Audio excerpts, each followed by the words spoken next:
किस्सा कहानी की दुनिया के मेरे सभी दोस्तों को मेरा नमस्कार। मैं अपने छोटे से साहित्यिक सफ़र से आप सबका साक्षात्कार करा रही हूँ, आदरणीय एडमिन मंजीत जी के निर्देशानुसार। आप सबकी तरह मेरे भी लिखने का सफ़र उस समय शुरू हुआ जब मैं 8वीं कक्षा में पढ़ती थी। हालांकि मेरे घर में लिखने पढ़ने का कोई माहौल नहीं था। मेरे पापा इंजीनियर थे और इस तरह की किस्सा कहानियों के डेड अगेंस्ट थे। किसी भी तरह की कला की चीज़ें उनको पसंद नहीं थी, ना पेंटिंग, ना गाना, ना संगीत, ना नाटक, ना कहानियाँ। तो घर पे कोई कहानी की किताब नहीं आती थी, सिवाय कोर्स बुक्स के मेरे पास कोई कहानी नहीं होती थी पढ़ने के लिए।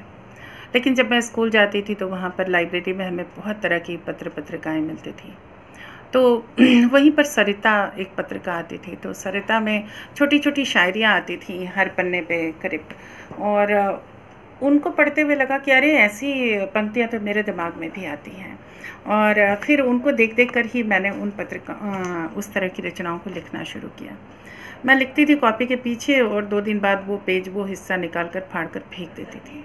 इसलिए मेरे पास अपनी पहली रचना कहने के लिए कोई भी रचना नहीं है। उसके बाद से मैंने बहुत सारी रचनाएं लिखी कॉपी के पन्नों पर, और 1 से 2 दिन के अंदर मुझे उन्हें फाड़ कर फेंक देना होता था, क्योंकि पापा जब पढ़ाने बैठते थे तो मेरी सारी किताबें कॉपियाँ चेक किया करते थे।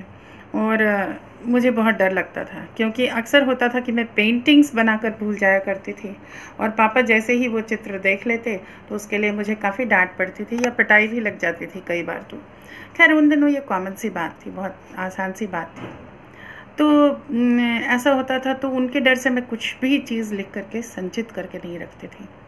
फिर जब मैं +2 में गई तो फिर मेरे मन में ख़्याल आया कि मैं क्यों उनको फाड़ देती हूँ, उसको मुझे छुपा कर रखना चाहिए। जब सही काम के लिए आपको मना किया जाता है तो आप चोरी करना, झूठ बोलना सीख जाते हैं।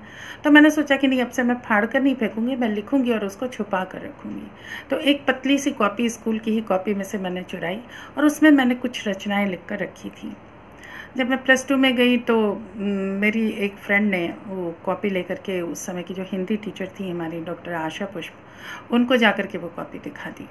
और उसके बाद तो मेरा डर के मारे बुरा हाल कि अब तो बस यही होने वाला है कि मेरे घर पे शिकायत जाएगी और मुझे स्कूल से निकाल दिया जाएगा कि मैं एक गंदी लड़की हूँ, क्योंकि मेरे मन में यही कॉन्सेप्ट था कि कविता कहानियाँ लिखना गंदी बात है। लेकिन मेरी टीचर मेरी कविताओं को देखकर बहुत खुश हुई। तो मुझे आज भी याद है, मैंने डरते डरते उनसे पूछा था कि मैम, क्या कविता कहानियाँ लिखना गंदी बात नहीं है? तो उनको बड़ा आश्चर्य हुआ था। तो उन्होंने मुझसे पूछा, तो फिर मैंने उनसे बताया कि ऐसी ऐसी बात है। तो कहा कि नहीं, चलो मैं बात करती हूँ आपके पापा से। मैंने कहा नहीं, आप बिल्कुल मेरे घर पर मत जाइए, वरना मेरा स्कूल भी छुड़वा दिया जाएगा। तो खैर ये तब की बात थी, लेकिन फिर उन्होंने मुझे बहुत सपोर्ट किया। और उस समय वो शोध कर रही थी लघु कथा पर ही। मुझे पता नहीं था कि ये सब मेरे भावी जीवन की भूमिका है।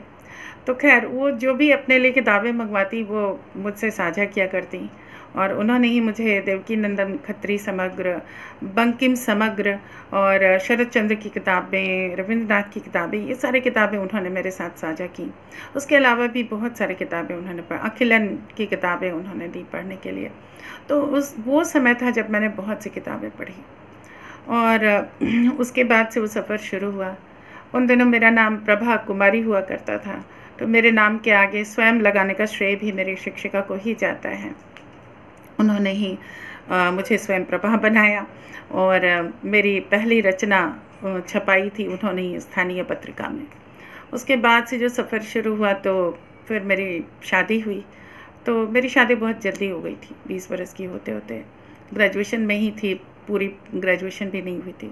तो उसके बाद से मेरे पति महोदय जो थे ये थोड़े साहित्य प्रेमी थे, तो उन्होंने मुझे इस दिशा में काफ़ी प्रोत्साहित किया, और आकाशवाणी दरभंगा से उन्होंने मुझे जोड़ा।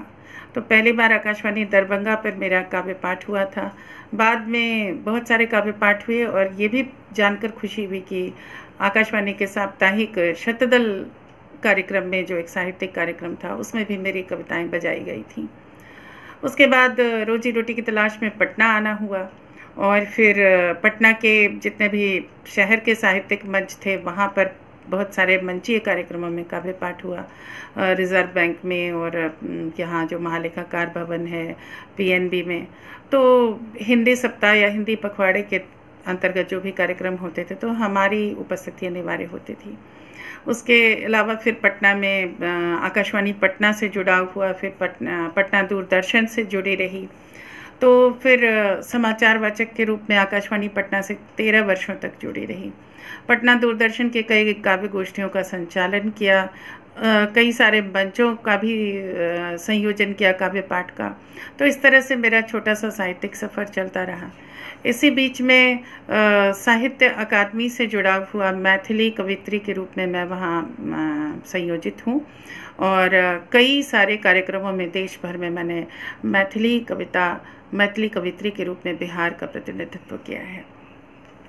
अब रही फलक से जुड़ने की बात, तो बीच में ऐसा समय आया कि काफ़ी सारी क्रिटिसिज्म झेलनी पड़ी मुझे, या काफ़ी व्यस्तताओं के बीच जो रचनाएं आई, हो सकता है तो उसकी वजह से, तो काफ़ी एक्चुअली क्रिटिसिज्म की वजह से ही मैंने लिखना छोड़ दिया था।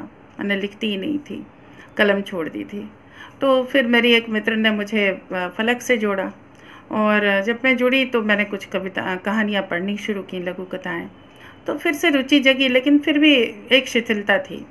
उन्हीं दिनों आदरणीय एडमिन महोदय ने एक प्रतियोगिता आयोजित की थी जिसमें उन्होंने कुछ शब्द दिए थे और उन शब्दों से लघु कथा लिखनी थी 150 शब्दों में।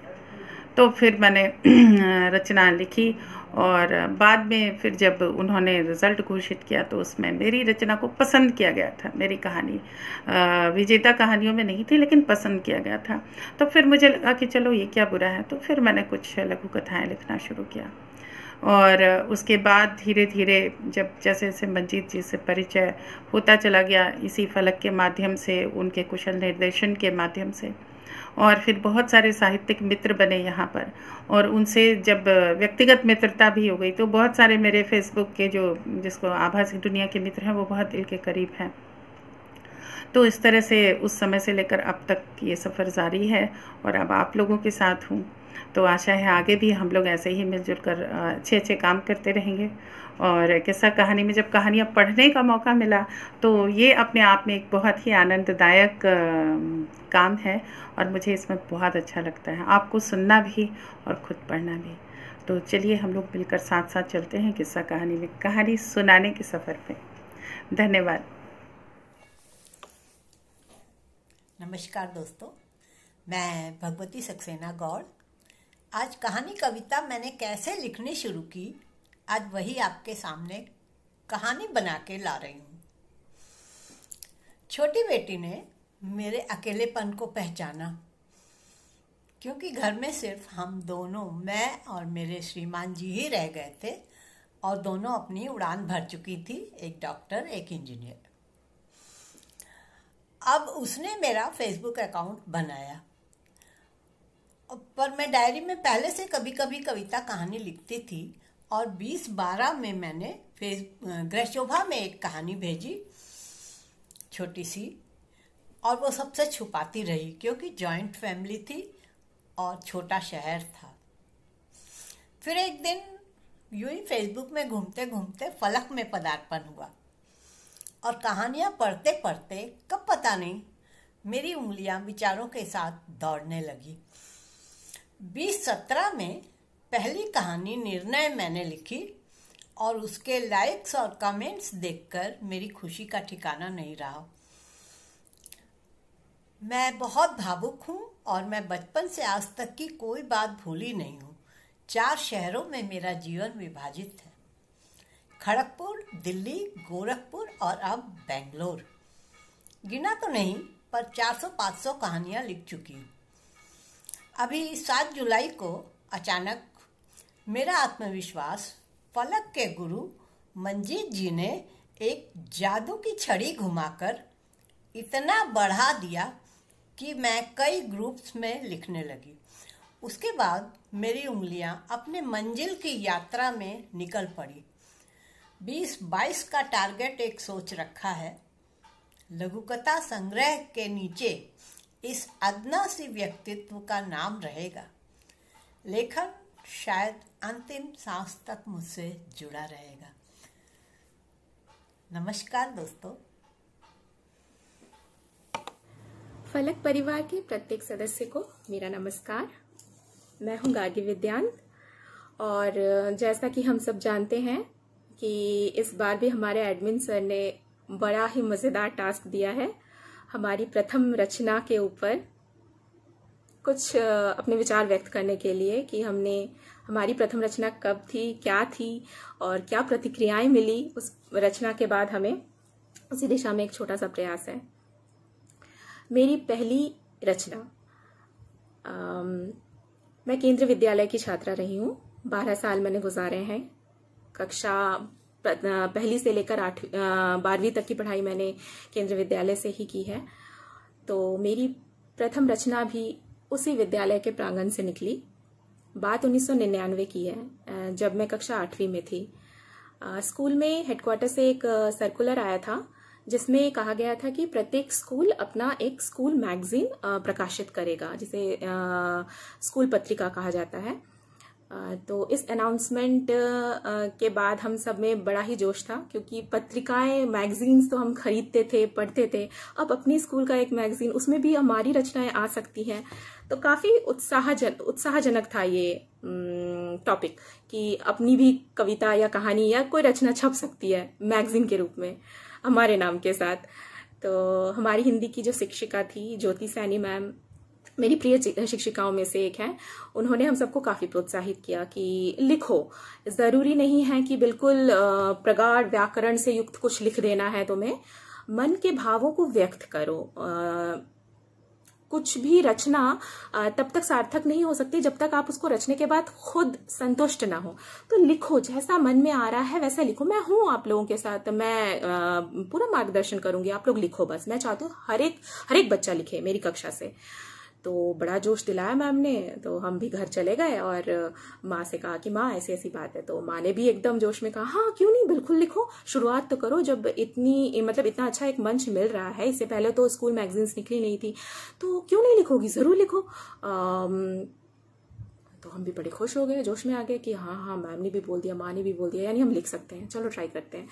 तो पहली कविता मैंने दोस्ती पर लिखी थी। शीर्षक भी था दोस्ती पर, इसलिए क्योंकि उम्र के जिस पड़ाव पे थी मैं, उस वक्त सखी, सहेलियां, दोस्ती, यारी, ये सब चीज़ें काफ़ी मायने रखती थी। और मेरे कम दोस्त थे, लेकिन जितने थे वो एक से एक नगीना कह सकते हैं। तो मैंने उन्हीं सबको सोच के अपनी पहली कविता लिखी, दोस्ती। ज़्यादा बड़ी नहीं थी, 3-4 पैराग्राफ की ही रही होगी। और लिखने के बाद मैं सीधे ज्योति मैम के पास गई थी और उन्होंने पूरी कविता, उनके चेहरे पे मुस्कान छाई रही जब तक वो पढ़ती रही, आंखें नीचे करके। और फिर उन्होंने आंखें उठाई और मेरी तरफ देख के बोला कि बहुत अच्छा बेटा, आपने बहुत अच्छा लिखा है, और अशुद्धियाँ नहीं होंगी तो कोई बात नहीं होगी, तो मैं हूँ ना, मैं ठीक कर दूंगी, लेकिन आपका प्रयास बहुत अच्छा है। और जो उन्होंने वो बात कही, मतलब उस वक्त लगा कि नोबेल मिल गया बस। अब छपे ना छपे मैटर नहीं करता। लेकिन खुशकिस्मती से सिलेक्ट हो गई वो कविता और छप गई स्कूल मैगजीन में। और फिर जब स्कूल मैगजीन छपकर आई, हाथ में आई, और उस पन्ने पर नीचे मेरा नाम, वो जो खुशी हुई, मतलब क्या बताऊँ। बहुत खुशी हुई। मैं एक बहुत ही छोटे से कस्बे से आती हूँ और मेरी माँ ने मतलब बचपन से ही सिखाया कि छोटी छोटी चीज़ों में अगर तुम खुशियाँ ढूंढोगी ना, तो खुशियों की कमी कभी नहीं होगी। तो वो खुशी, ऐसा लगा कि पता नहीं क्या हो गया, एकदम दौड़ के गए घर और माँ को दिखाया, माँ देखो मेरी कविता सिलेक्ट भी हो गई और छपके भी आ गई। तो माँ ने भी एकदम बहुत खुश होके, एकदम जहाँ पे मेरा नाम लिखा हुआ था उसके ऊपर हाथ फेरा। वो मैगजीन माँ ने आज भी संभाल के रखी हुई है। मेरी बचपन की ज़्यादातर चीज़ें माँ ने संभाल के रखी हुई है, मेरे मायके में होगी। तो वो मैगजीन निकली और फिर जो खुशी हुई, माँ ने सराहा। और मासी, जिनको मैं अपना बैकबोन समझती हूँ, वो खुद भी एक बहुत ही प्रतिष्ठित शिक्षिका है, और उन्होंने भी सराहा और बोला कि सही में बहुत अच्छा किया आपने, और आप लिखती रहो, इसका मतलब आप लिख सकती हो, तुम्हारी कलम में जान है, तुम रुकना नहीं, लिखती रहना। तो खुशी बहुत हुई थी। और जैसा कि हम सब जानते हैं, सकारात्मकता रहती है तो कुछ नकारात्मक पहलू भी होते हैं। मेरे साथ, मेरी पहली रचना के साथ नकारात्मक चीज़ ये हुई कि भाषा को लेकर लोगों ने थोड़े से नाक भौं सिकोड़े। यानी हिंदी में अच्छा हिंदी में लिखा है ना, हाँ हाँ, फलाना के बेटे की तो अंग्रेजी मतलब इंग्लिश में एक स्टोरी आई थी ना, बड़ा अच्छा हमने पढ़ा, बड़ा अच्छा है। तो मुझे वहां पे थोड़ा सा लगा नकारात्मक पहलू, लेकिन वही बात है, अगर हम खुश रचने के बाद तो ठीक है, कहने दो, भाषा के ऊपर ही कह रहे हैं ना, तो दिल जिस भाषा के साथ लगा हुआ है उसको लेकर अगर कोई कुछ कहे तो ठीक है, ऊपर से निकाल देंगे हम रुकेंगे नहीं। बस शुरुआत वहीं से हुई, लिखते गए, स्कूल, कॉलेज, यूनिवर्सिटी, फिर बीएड संस्थान, हर जगह पे लिखा और प्रोत्साहित किया गया। नकारात्मकता भी आई साथ में, मतलब लोगों ने सराहने की जगह उस चीज को काफी ज्यादा नकारात्मक दृष्टि से देखा, क्योंकि मैं थोड़ा सा बेबाक लिखने में बिलीव करती हूँ, विश्वास रखती हूँ। है तो है, भावनाओं को आप कभी भी लाग लपेट करके और व्हाइट वॉश करके नहीं कर सकते हो ना। लिखने का मतलब ही ये है, जो दिल में है उसको उतारो शब्दों में। तो ठीक है, चलती गई ये, मैंने रुकने नहीं दिया, गाड़ी चलती गई लिखने की यात्रा चलती रही। हाँ, बीच में शादी हुई, फिर तो थोड़ा सा हॉल्ट, जैसे कि ट्रेन हॉल्ट पे चली जाती है तो हॉल्ट पे हुआ, लेकिन मैं कुछ कुछ लिखती रहती थी, डायरी में हो गया या फिर कुछ मन में आया तो पेज निकाल के बस लिख दिया। उसके बाद फिर अचानक इसी साल किसी सेंटा क्लॉज के जैसे जय मंत्र पाठी हाजिर हुए और उन्होंने बस यूं ही कहा, मैम आप लिखती हो ना, तो आप कहानी लिखती हो? मैंने कहा नहीं, कहानी हाँ लिखती हूँ, लेकिन कविताएं ज्यादा, कहानियां थोड़ी कम। मैम आप लिखो ना, मेरे पास एक बहुत अच्छा आइडिया है, एक मंच है फलक नाम का, मैं आपको अभी भेजता हूँ उसका लिंक, आप बस ज्वाइन हो जाओ, आप लिखो। सच में सेंटा क्लॉज जैसे ही था, जैसे होता है ना, आ जाते हैं कहीं से, एकदम से विश पूरी हो जाती है। तो बस फलक के मंच का टिकट कुछ ऐसे कटा और हाजिर हुई मैं मंच पे। और यहाँ आकर फिर मैंने जो देखा, इतने अच्छे लोग, इतनी अच्छी रचनाएं, मतलब मुझे लग रहा था हाय मैं इतने दिनों तक कैसे दूर थी मुझे तो और पहले ज्वाइन करना चाहिए था इस ग्रुप को। और फिर मेरी पहली कहानी को भी सराहा गया, अनकही थी पहली कहानी, उसको भी सराहा गया, तो अच्छा लगा। और फिर मंजीत सर के साथ जो उन्होंने ये मंच दिया, फिर उन्होंने उनकी छोटी छोटी टिप्स जो वो देते रहते थे कि ठीक है, अगर कोई नकारात्मक ढंग से देख रहा है तो आप रिएक्ट मत करो उस चीज को। तो ये सारी चीजें फिर अच्छी लगने लगी कि हाँ लिखना चाहिए, कोई बात तो जरूर होगी, इतने लोग लिख रहे हैं, मैं भी लिख सकती हूँ। और इसी तरह से फिर आप लोगों के साथ जुड़ी, और आप लोगों की विनम्रता, आपका प्यार, अपनापन, इतने कम समय में 1.5 महीने ही हुए होंगे मुझे बस, आप लोगों ने इतना अच्छे से सराहा मुझे। रोज कुछ ना कुछ मैं सीखती हूँ सबसे, और सब में मतलब मैंने देखा है कुछ ना कुछ ऐसी विशेषताएं हैं जिनसे हम सीख सकते हैं, क्योंकि किसी एक व्यक्ति में हर चीज नहीं होती है। तो फलक के मंच पर आने के बाद काफी अच्छा लग रहा है, ऐसा लग रहा है ना जैसे पंछी को पिंजड़े से खोल दिया गया अब और खुला आसमान दे दिया गया, उसको कहा गया है कि अब जाओ, बस उड़ो, उड़ान भरो तुम कोई नहीं रोकेगा तुम्हें। तो यही है। और अंत में मैं आप सब लोगों को का बहुत बहुत धन्यवाद करना चाहूंगी, विशेषकर मंजीत सर का, कि हम जैसे साधारण आम घरों के लोगों को के लिए उन्होंने इतना बड़ा एक मंच तैयार किया है, और इतनी मेहनत करते हैं सब लोग, इंक्लूडिंग सर। तो मैं चाहती हूँ, ईश्वर से मेरी दुआ है कि हमारा जो ये चैनल है किस्सा कहानी, जहाँ पर मुझे मतलब मौका भी दिया गया और लोगों ने सराहा भी, ये सफल हो जाए किसी तरह से। हम सब मेहनत कर रहे हैं, और दुआ रहेगी कि ये हमारा ये चैनल हिट हो और हमें ज़्यादा से ज़्यादा लोग पढ़ें, सुने और सराहें थोड़ा बहुत, ठीक है आलोचना के साथ ही सही, लेकिन सराहें। बस इतना ही था। आप लोग अपना आशीर्वाद, मार्गदर्शन देते रहें, और हम सब साथ मिलकर आगे बढ़ते रहें, फलक को फलक तक पहुंचाएं, फलक की ऊंचाइयों तक। नमस्कार।